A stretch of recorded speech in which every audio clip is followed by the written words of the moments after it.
In this example, we're given the following information. Researchers observed 15,824 individuals in malls, schools, stadiums, and other public places, recording whether each person smiled within 10 seconds. And now this table compares observations and also the researchers' estimates of the individual ages. Now, using this table, we have to answer the following question. First, we're going to find the probability that the person randomly selected from the study was not smiling, given that he or she was over 60 years of age. Okay, so how are we going to calculate that probability? Now, in this sentence, I have a keyword, and then keyword is given. So every time I see or hear or read, in this case, the word given, I know that I'm going to be dealing with conditional probability. Conditional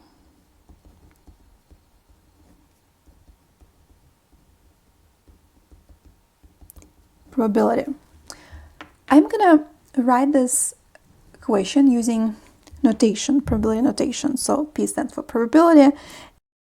And then I have to write down my two events here, written in the order they're given to me and separated by the vertical line that represents word given. So let's read it again. Find the probability, P, that a person randomly selected from the study was not smiling. That's the first event. Not smiling. I'll just write like that, not smiling. Given, well, that is a vertical line or vertical bar. Given that he or she was over 60 years of age, so that's the second event. Over 60 years of age. Okay, and this notation will help me to set up the right fraction. Here's the fraction. Remember, the denominator of the fraction corresponds to the condition, which is over 60 years of age. So, in other words, I have to write down how many people in that study were over 60 years of age. I'm not focusing on anything else. I'm not focusing on whether they were smiling or not smiling. I'm looking only in this condition, only that event. How many people were over 60 years of age? So from the table, I can see that, okay, so that's the column, right? That's the column for over 60. And the total number of people that were over 60 is 2031. And that's what I'm going to put in the denominator. 2031. That's the denominator. Now the numerator of the fraction will be the number of people that are over 60 and not smiling. So I need to find number of people that were over 60 and not smiling, well, at the same time. So both should happen at the same time. How do we find that? Well, I can go back to that column that was over 60 for people that are over 60, right? And among those, I'm going to find people that were not smiling. Well, according to the table, now 522, that's for smiling people. And then 1,509, that was for people not smiling. So this number, 1,509, is the number representing people that are over 60 and at the same time we're not smiling, right? So both. And that will be the numerator, 1,509. Okay, so that's how I set up the fraction. I better convert it to the decimal and then percentage, so it's easier to intake this information. If I convert it to a decimal, divide 1,509 by 2031, I'm gonna get approximately 0.743, which is the same as approximately 74.3% chance. So that the chance or probability that the person randomly selected from the study was not smiling, given that that person was over 60 years of age, is approximately 74%. So let's try next question. In the next question, we have the following. Find the probability that a person randomly selected from the study was between 21 and 40 years of age. Now notice that I don't have word given here, so this is not going to be conditional probability. So no word given. Therefore, this is not the conditional probability. Not the conditional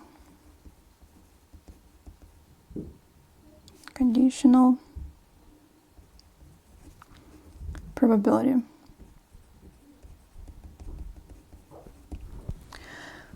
So let's use notation to write down what kind of probability we need to find. So find probability one more time that the randomly selected person from the study was between 21 and 40 years of age. So between, I'll say it like that, between 21 and 40 years of age, years old.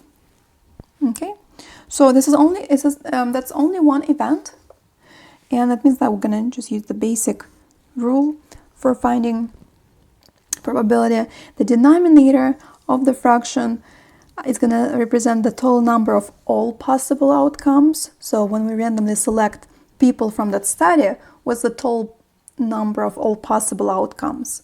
Well, it's going to be the same as the number of people, right?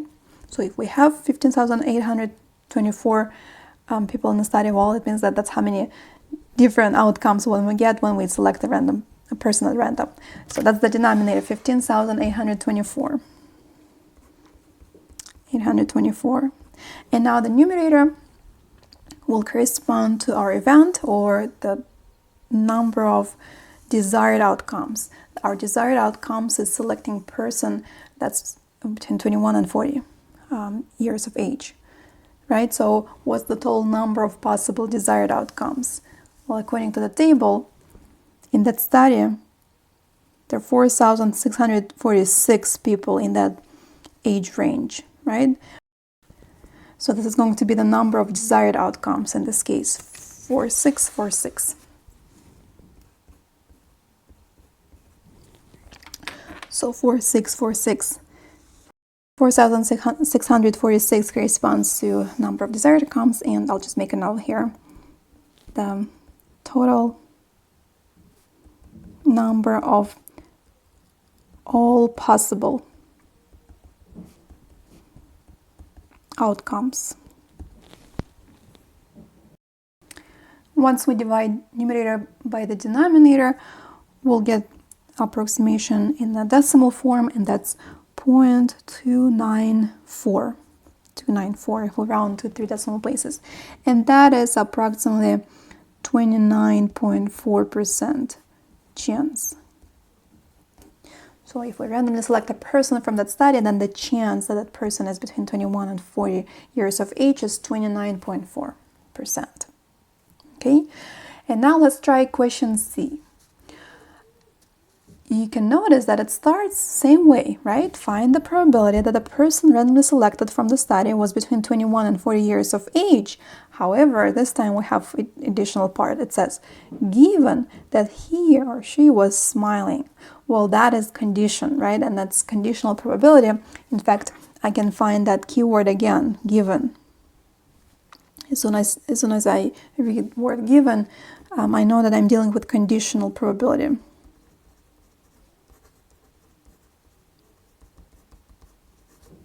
And I have to calculate it using special formula. So first I'm gonna write this all down using notation, probability notation.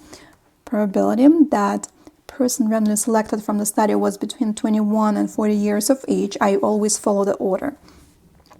21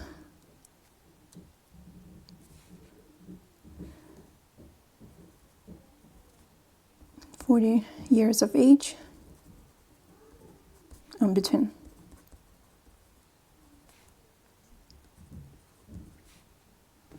Now, when I say I'm following the order, what I mean is that word given and event that follows should always be at the end. Well, since this part of the sentence was at the end anyway, it means that for this sentence, I am following the order of that sentence. But I guess it could be rephrased, right? We could start with this: given that he or she was, or given that person was smiling, find the probability, right? So we can move parts of the sentence around. So, but word given I will always write as the vertical bar. And then event that follows, I will write at the end. So following that vertical bar, was smiling. I'll just say smiling. Okay, like that. Now, how do we calculate this probability? The formula goes like this. In the denominator, we have to put the number of outcomes corresponding to this condition, to this event. Smiling, right? Was smiling. And to write the correct number, we need only to focus on people, or the number of people that were smiling, nothing else. Going back to the table, let's find the number of people that were smiling. Okay, so here I have smiling, and if I go all the way, I'm ignoring all those age groups. I just need the total. The total number of people that were smiling is 6,029, and that's what I'm writing in the denominator. 6,029. So what's going to be interesting to do, and that's the reason we have this equation here, is that as soon as we combined, or as soon as we added that condition, what's going to happen to the probability, right? We calculated probability without condition, and now it's going to be probability with condition, conditional probability. Let's see what's going to be different as far as the percent chance. Okay, going back to this, we got the denominator, smiling, and now the numerator is the number of people that are both in this age group and smiling. So I'll say 21, 40 years old and smiling. Kind of like at the same time, right? So both should happen at the same time. Let's go back to the table and figure out what that number is. So between 21 and 40 and smiling. Now I can go back to this row where I have all smiling people, right? They're all smiling, but now within those smiling people, I have to find age group 41, 21 to 40, 21 to 40. Here's that age group. And that means that I'm looking at number 1,691. And that's the number of people that are between 21 and 40 years of age and smiling, right? So that's the number we're using for the numerator, 1,691. 1,691. If I divide numerator by the denominator, I'll get 0.280. So notice how probability changes. Once we add a condition, probability changes. So it's approximately 28% chance. So that's the answer.